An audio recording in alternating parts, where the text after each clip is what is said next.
이어진 겨울비로 겨울 축제장이 직격탄을 맞았습니다. 얼음 낚시터는 운영을 중단했고 개장을 앞둔 눈꽃 축제장은 축제 준비에 어려움을 겪고 있습니다.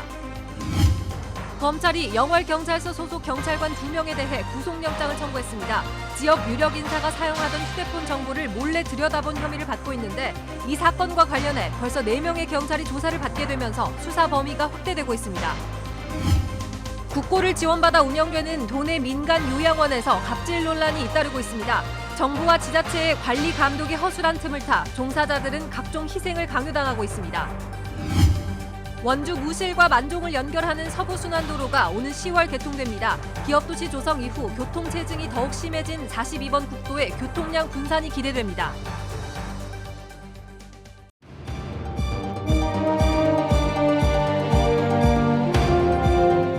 안녕하십니까. 뉴스데스크 원주입니다. 원주를 비롯한 영서 남부 지역에도 이틀째 겨울비가 이어지고 있습니다. 지금까지 내린 비의 양은 원주 36mm, 영월 40mm, 횡성 38, 평창 35mm를 기록하고 있고 이번 비는 내일 오후까지 30에서 많게는 80mm가 더 내릴 것으로 기상청은 내다봤습니다.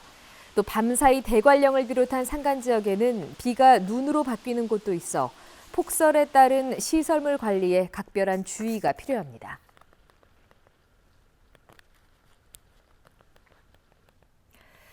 겨울비 치고는 제법 많은 비가 내리면서 도내 겨울 축제장에는 비상이 걸렸습니다. 얼음 낚시터는 운영을 중단했고 개장을 코앞에 둔 눈꽃 축제장은 준비에 차질을 빚고 있습니다. 권기만 기자가 취재했습니다. 하천 위에 펼쳐진 드넓은 얼음 낚시터가 텅 비었습니다. 얼음 위에 있던 낚시용 텐트들도 모두 걷어내 축제장 한켠에 쌓아놓았습니다. 이틀째 내리는 겨울비로 이용객 안전 문제가 제기되면서 평창 송어축제가 잠정 중단됐습니다.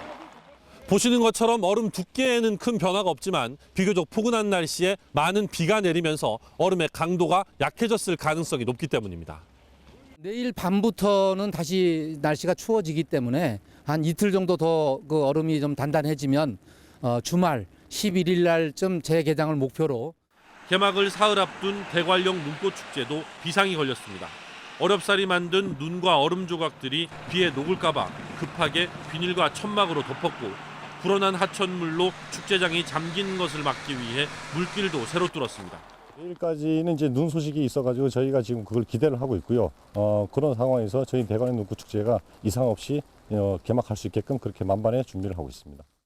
강원 평창 지역에는 어제부터 20mm가 넘는 비가 내렸고 이번 비는 내일까지 이어질 전망입니다. 갑작스럽게 내린 겨울비와 한겨울답지 않은 포근한 날씨 탓에 겨울축제가 직격탄을 맞고 있습니다. MBC 뉴스 권기만입니다. 지난해 10월 영월의 경찰 2명이 지역 유지의 뒤를 봐준 혐의로 검찰 조사를 받는다는 보도를 해드렸는데요. 사건을 수사 중인 검찰이 영월경찰서 소속 다른 경찰관 2명에 대해서 구속영장을 청구했습니다. 어찌 된 일인지 황구선 기자가 알아봤습니다. 검찰이 영월경찰서 소속 경찰관 2명에 대해 구속영장을 청구했습니다. 이들 경찰은 영월의 지역 유지로 알려진 강모 씨의 핸드폰을 적법한 절차 없이 확보해 1년 가까이 보관하면서 저장된 내용을 들여다본 혐의를 받고 있는 것으로 알려졌습니다. 강 씨에게 새 휴대폰을 개통해주면서 넘겨받은 중고 휴대폰을 폐기하지 않고 경찰에 넘긴 혐의로 휴대폰 대리점 사장도 함께 영장이 청구됐습니다. 영장 청구된 사실은 있고 거의 경찰에서 하는 그걸 담당 검사가 아니라고 내려놓고 시사지를 내려놓고. 석 달 전 휴대폰 대리점 사장이 강 씨와 강 씨의 청탁을 받은 경찰로부터 협박을 받았다는 진정 사건을 검찰이 본격 수사하면서 가해자와 피해자가 뒤바뀐 겁니다. 검찰은 수사 중인 사안이라며 말을 아끼면서도 영장이 청구된 경찰 2명은 개인정보법 위반 혐의로 강 씨의 청탁을 받고 휴대폰 대리점 사장을 수사한 경찰 2명은 직권 남용 혐의로 각각 수사 중이라고 밝혔습니다. 이번 사건에 현직 영월경찰관 4명이 연루되면서 경찰에 대한 신뢰가 큰 타격을 입게 됐습니다.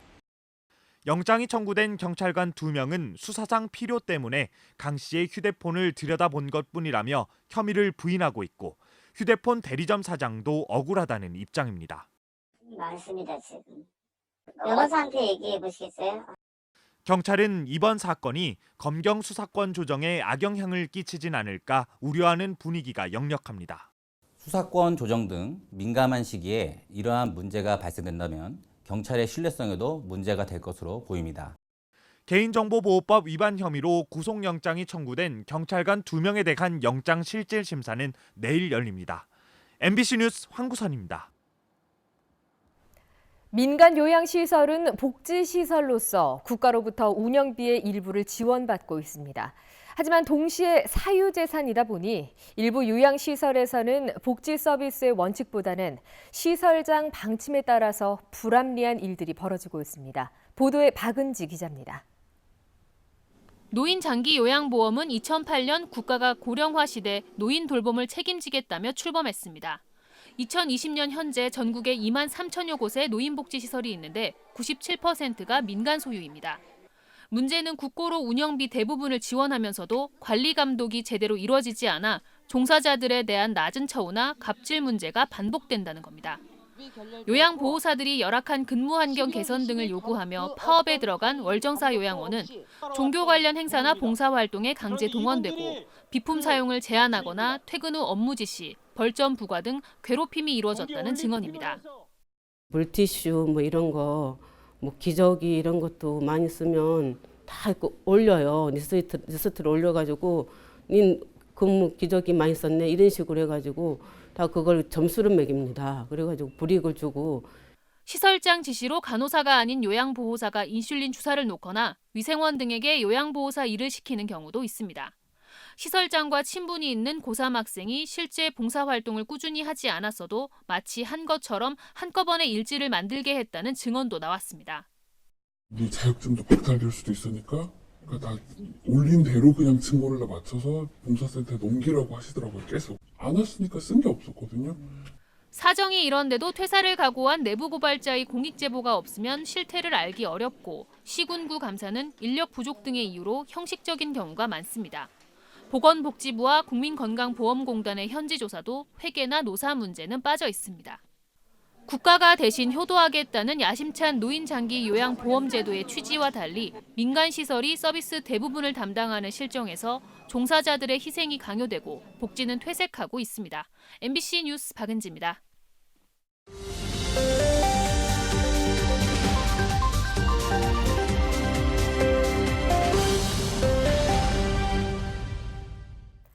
다음은 희망 2020 나눔 캠페인에 성금을 보내주신 분들입니다.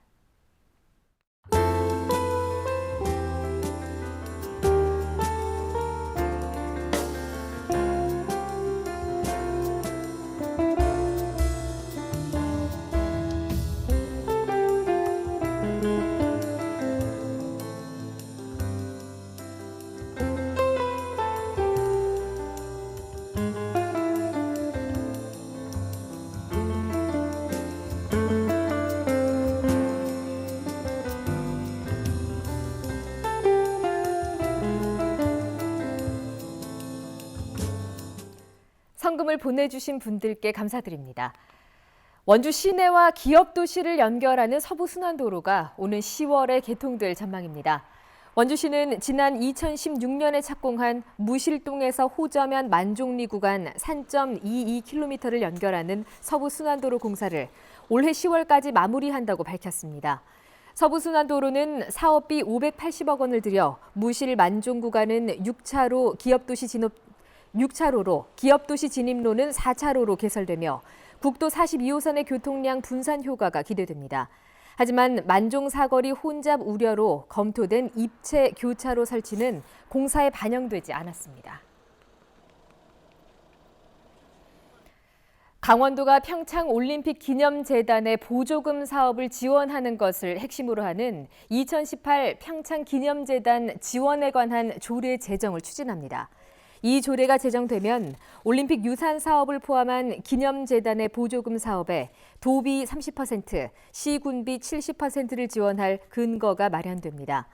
강원도는 현재 다음 달에 열리는 도의회에 제출하는 것을 목표로 조례안을 가다듬고 있습니다.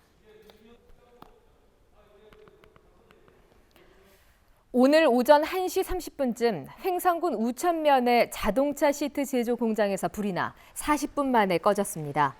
다행히 인명피해는 없었지만 이 불로 공장 200제곱미터와 내부에 있던 자동차 시트 완제품, 기계 설비 등이 모두 불에 타 1억 7천만 원의 재산 피해가 났습니다. 경찰과 소방당국은 공장 내 노후 전선에서 불이 시작된 것으로 보고 정확한 화재의 원인을 조사하고 있습니다. 도내 초등학교 예비 소집에 오지 않은 학생이 1,000명이 넘는 것으로 파악돼 강원도 교육청이 소재 확인에 나섰습니다. 도교육청은 지난 2일부터 4일까지 349개의 초등학교에서 진행한 예비 소집 결과 불참 아동은 1,132명으로 취약 대상 아동의 9.5%에 이른다고 밝혔습니다. 도교육청은 해마다 지자체와 경찰 등의 협조를 통해 불참 아동의 소재를 모두 확인하고 있다며 올해도 유선 연락과 가정 방문 등의 조치를 취하고 필요한 경우에는 경찰 수사를 의뢰할 방침입니다. 고용노동부 원주지청이 이달 말까지 설 명절 임금 체불 예방과 청산 집중 지도 기간을 운영합니다. 이 기간 동안 임금 체불이 우려되는 사업장을 별도로 선정해 사전에 지도하고 체불 청산 기동반을 운영해 건설 현장에 집단 체불이 발생할 경우 직접 해결에 나설 예정입니다. 또 휴일과 야간에 발생하는 임금 체불 신고에 대응하기 위해 명절 전까지 비상근무 체계도 운영합니다. 평창군이 평창읍 노람뜰 일원에서 관광 숙박시설 조성 사업을 추진하기 위한 업무 협약을 체결했습니다. 평창군과 주식회사 삼양 꼼빠농은 오늘 노람뜰 관광 숙박시설 투자와 운영에 관한 협약을 맺고 오는 2022년까지 3년 동안 사업비 300억 원을 들여 250실 규모의 콘도미니엄, 호텔 등을 조성하기로 했습니다. 이번 협약으로 평창군은 기존에 추진되고 있는 반려동물 테마파크와 콘도 시설이 연계돼 상승 효과를 낼 것으로 기대하고 있습니다. 원주시가 저출산 극복을 위해 올해도 원주 아이 행복 청약 통장 지원 사업을 이어갑니다. 원주 아이 행복 청약 통장은 원주시가 지난해 처음 시작한 인구 정책으로 관내 출생아에게 원주시와 농협 원주시 지부가 공동 지원해 주택 청약 저축 통장을 개설해주는 사업입니다.